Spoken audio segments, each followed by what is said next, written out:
Hey guys, this is P.M.R.Bonez88, and this has been a while since I've done ranks in a bit. Now, ever since the last one was the Friday the 13th ranks.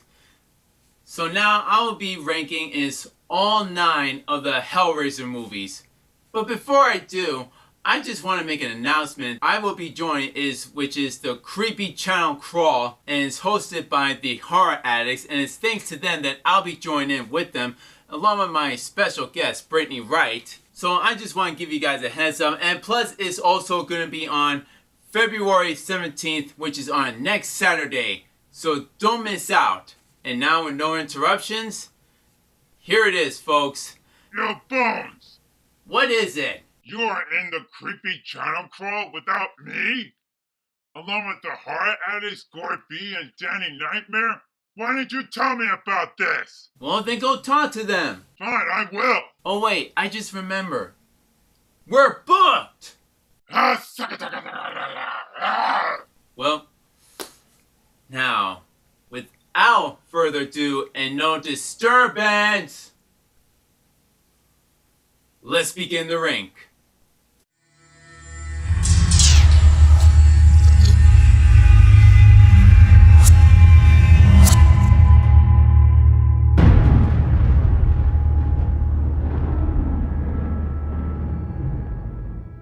Number 9, Hellraiser's Revelation. Now this was the most worst and lowest, baddest Hellraiser movie I ever saw.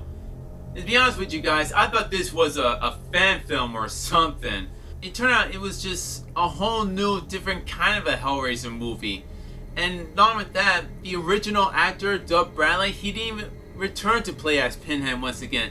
They chose was a different actor to play as him. And technically, he was like way too tall and way too muscular to play as Pinhead. The storyline was quite iffy.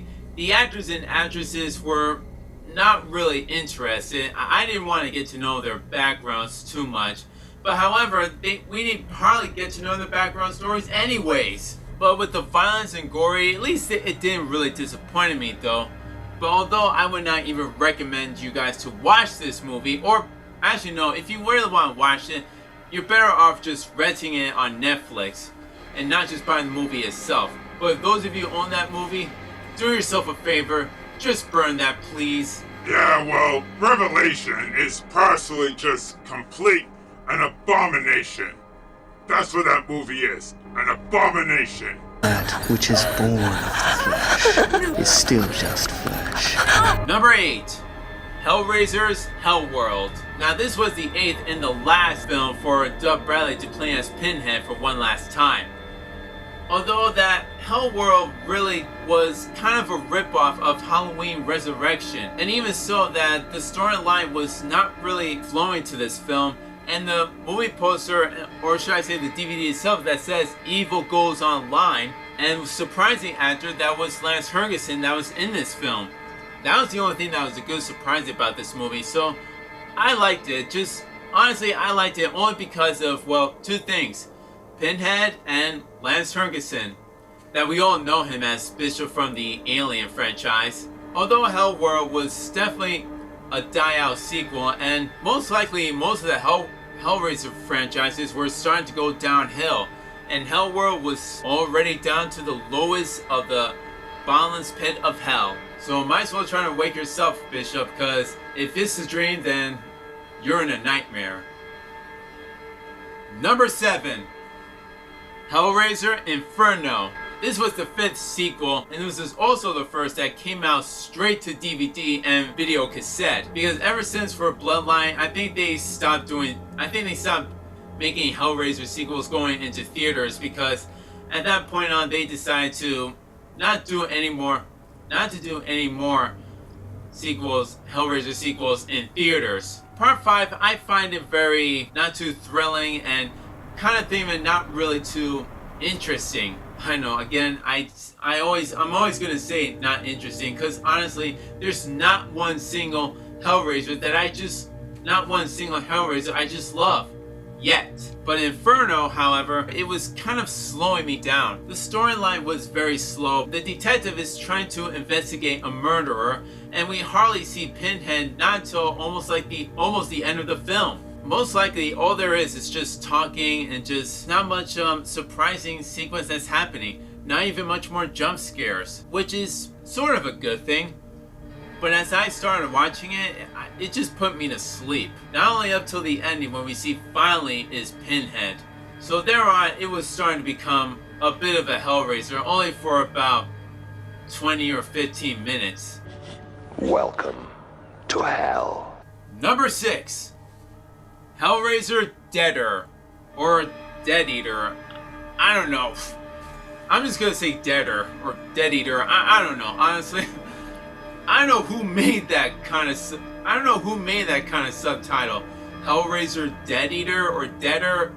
It's weird. So this was the 7th sequel that came out straight to DVD. And finally we get to see Pinhead much more. Well, a little bit. And now we see is this reporter that's just investigating with all these murdering that's happening. And when she sees the box, now she gets to be tortured and be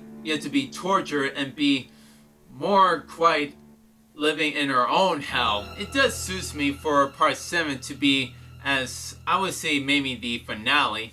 It may not be the perfect finale, but it should have ended right there. I wouldn't say it's terrible. I would say it's a fair sequel, but I would just maybe watch it just for only once in a blue moon, or maybe once in a just once in a blue moon. And the Cenobites finally, now we get to see is Chatter again, but except he's Chatter too. He looks kind of different, and his teeth are very big and long.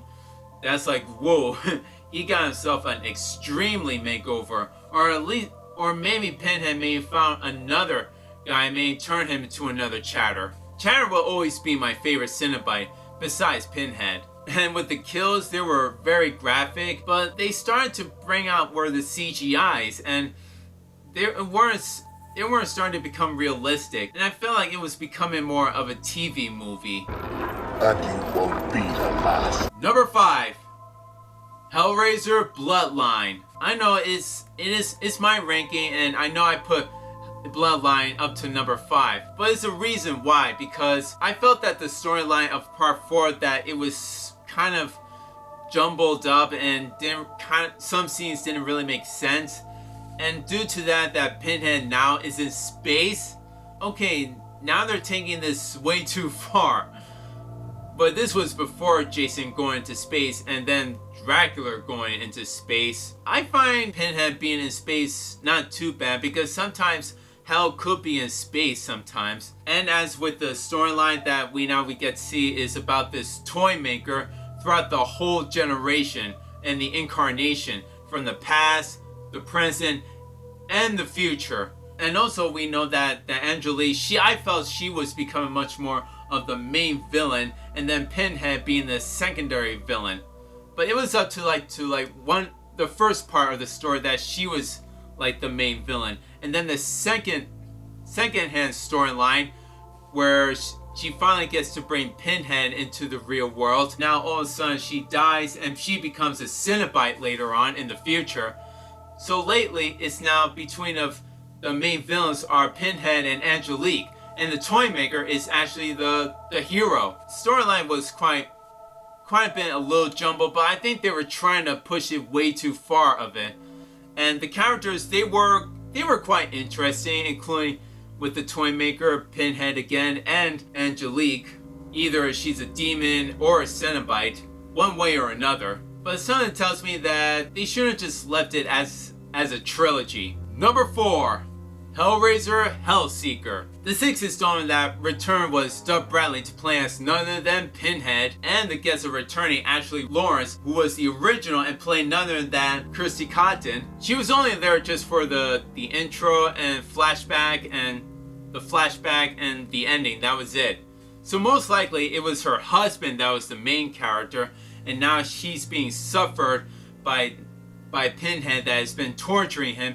And somehow everyone is dying and he's being caused to blame, but he suffered is amnesia. Part 6, I find it very interesting because, well, Pinhead, besides Pinhead, but with Chrissy returning. That was the only reason why I like Hellseeker. It's not my most favorite, but it's kind of my least favorite. But out of the all, with the kills and Pinhead just being all poetic and tormenting people, Hellseeker was probably what defines it to become as a more of a, what's that word I'm looking for? It has to be, it's something, what's the word?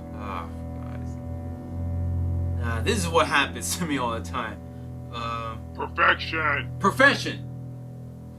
Really? Profession? I don't know. I'm just calling it as a guess.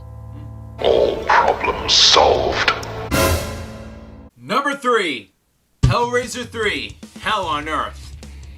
My third favorite, and personally, it should have been the trilogy, the finale of this Hellraiser film. Although none of the actors or actresses did return from the Hellraiser trilogy, except for Doug Bradley. He was the only one that did return for Part 3 to play as none other than Pinhead. Some fans were very disappointed of Part 3, but to me, like I said, it is my third favorite, and only because of Pinhead, and this time we see him much more of him, just like killing everybody and tormenting them and becoming Cenobites. And speaking of the new Cenobites, I didn't really like the new breeds of it. I wish they just brought back the original ones, like Chatter, Butterball, Lady Cenobite. They should have brought those 3 back. The storyline was quite decent and not very thrilling or scary like the first 2 were. Although Pinhead, he's still poetic, but I felt like that he was becoming maybe a bit of a jokester like Freddy. But honestly, I would recommend you guys to see it, and Hell on Earth is a thrilling ride. It's enjoyable, so Part 3 is definitely a Hell on Earth. Number 2. Hellbound Hellraiser 2. This sequel, now we get to see much more about Pinhead and the Cenobites, including now that Kirsty is now in a psychiatric hospital because now everybody thinks she's crazy, and with all the violence and gory that's been happening and been toning up, and thanks to Clive Barker himself, he wasn't really involved with it. He was kind of involved with this sequel, but he didn't really direct it this time. But this time we see it's more of what hell really looks like down there, and with all the supernatural, the bugs, the Cenobites, and the kills. Hellbound was the definition of the goriest and the twisting movie ever, and it was time to play. Time to play. And number 1, Clive Barker's Hellraiser. This was the first that Clive Barker ever directed it, and he was also the author that he wrote was the Hellbound Heart. If those of you are interested in that story, you should definitely check that out, either in audiobook or you could probably get it on Amazon or eBay. You can find it there and just read it. It's very interesting. Hellraiser was like the beyond of the goriest and the most violent movie ever, and very terrifying. It brought in like the most fear of it all. Frank taking the box, and now he's in hell, but now he finally escaped, but he's all skinless and he needed more skin so he could be whole again, and he needed help by Julia. And Kirsty is now in the middle, and now we get to see it's just the Cenobites as the secondary characters, and they're just constantly like how they made the makeup of him, including with Doug Bradley having all the pins all over his face, the Chatterer, the Butterball, Lady Cenobite. Those were the kind of Cenobite teams that Pinhead had. Not all these other Cenobites that he had throughout the whole Hellraiser series. But Hellraiser Part 1 was definitely the defining of terror. We'll tear your soul apart. So, did you guys agree with my rankings? Which Hellraiser movie, let me ask you guys a question. Which Hellraiser movie is your favorite, besides Part 1? Let me know in the comments down below. And if you want me to do rankings sooner in the far distant future, let me know. And if you like this video so much, don't forget to subscribe to my channel. And this is P.M.R.Bonez88's signing off. The saying is, peace!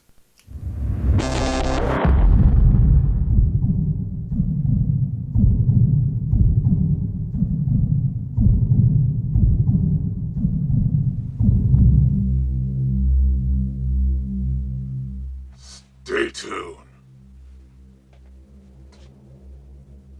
isn't over. Don't miss out for the creepy channel crawl, hosted by the Heart Addicts, on February 17th. Don't forget it.